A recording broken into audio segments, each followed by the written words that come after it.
Welcome to the Tech Egg. Don't get scrambled. Enjoy the video. In this video, I will explain how to remove Tesla Model 3 wheel caps. First, locate the aero wheel covers on your vehicle. These large covers are designed to be removable. To begin, firmly grasp the edge of the cover with both hands. For better leverage and control, position your thumbs against the rubber of the tire. This initial grip is crucial for a smooth removal process. Now, with a firm but gentle pull, begin to ease the cover away from the wheel. Don't be afraid to apply some force, as the clips are designed to hold securely.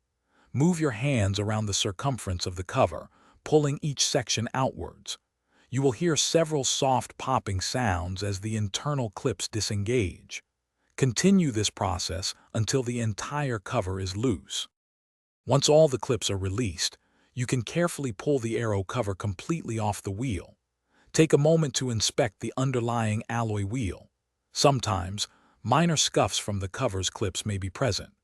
Now is a great time to thoroughly clean your alloy wheels.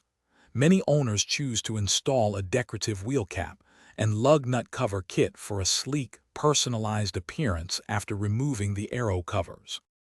Should you wish to reinstall your aero covers, the process is straightforward. First, align the small cutout on the cover with the valve stem on your wheel. This ensures proper orientation. Then, position the cover evenly over the wheel. Apply firm, even pressure to the center and edges of the cover, pushing it inward until you hear all the clips snap securely into place. Double-check that the cover is fully seated and stable before driving. Thanks for watching. Consider subscribing if I helped unscramble your problems.